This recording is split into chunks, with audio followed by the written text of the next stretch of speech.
गीता में एक बात लिखी है कि जो बेलपत्र है, चाहे वो बेलपत्र कैसा भी हो, पूर्ण बेलपत्र है तो भी वो शिव जी को स्वीकार। मान लो ये बेलपत्र बीच में से कहीं टूट गया, खंडित हो गया, वो भी शिव को स्वीकार, तो भी वो भगवान शंकर को स्वीकार। विद्येश्वर संहिता शिव महापुराण की कहती है कि मान लो बेलपत्र पूर्ण है तो भी शिव को स्वीकार है, बेलपत्र बीच में से खंडित हो गया वो भी शिव को स्वीकार है, बेलपत्र की एक पत्र टूटकर अलग हो गई और वो पत्र यदि आपको मिल गया है और तो भी आप उन तीनों को चढ़ा रहे हो तो भी वो स्वीकार है, तो भी वो स्वीकार है। और मान लो बेलपत्र के तीनों पत्र अलग अलग हो गए और वो तीनों पत्र तुम्हारे हाथ में आ गए और तुम उसे तो भी शिव जी को चढ़ा रही हो तो भी वो शिव को स्वीकार, तो भी वो शिव को स्वीकार। अच्छा बुरा जैसा भी है तुम शिव को समर्पित कर। अच्छी सोच बुरी सोच, अच्छी बुद्धि बुरी बुद्धि, अच्छा चित्त बुरा चित्त, अच्छा मन बुरा मन, जो भी है हम सब शिव को वही समर्पित कर। तेरा तुझको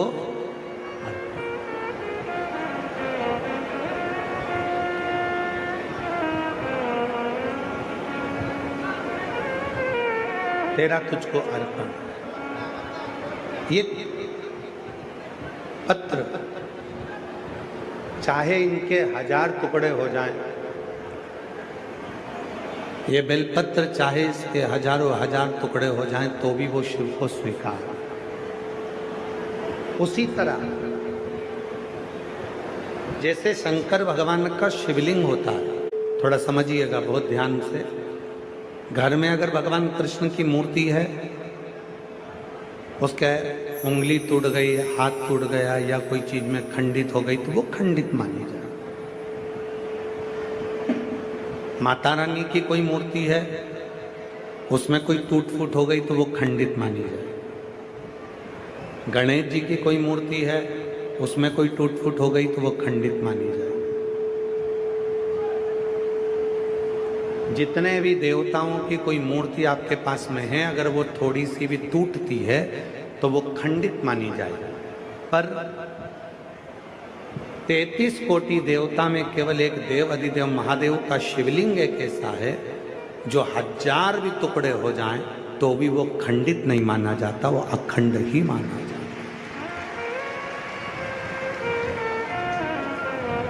वो खंडित नहीं कहलाए। आपके घर में अगर कोई शंकर भगवान का शिवलिंग रखा है, उसके 4 टुकड़े हो गए, 3 टुकड़े हो गए, कोई बच्चे ने उसको गिरा दिया, स्नान कराते कराते खंडित हो गया, उसके टुकड़े टुकड़े हो गए, 1000 टुकड़े हो गए उसके, तो भी वो खंडित नहीं कहलाए। वो खंडित नहीं हो सकता, वो अखंड है। शिवलिंग कभी खंडित नहीं माना जाए, उसको अखंड माना जाए। उसी तरह आपको बताया अभियाल कि ये बेलपत्र का एक पत्ता, ये दूसरा पत्ता, ये बेलपत्र का तीसरा पत्ता, ये तीनों पत्ते मान लो टूट गए, अलग अलग हो गए, आप चढ़ाने के लिए लेकर गए थे और ये पत्ते टूट कर अलग अलग हो गए, तो भी यदि आप इन तीनों पत्तों को एक साथ रखकर भी शिव को चढ़ा रहे हो तो भी वो अखंड ही माना जाएगा। वो खंडित नहीं, उसमें खंडता नहीं। अच्छा है शिव का, बुरा है शिव का। मात पिता तुम शरण गाऊं मैं किसकी, स्वामी शरण किसकी।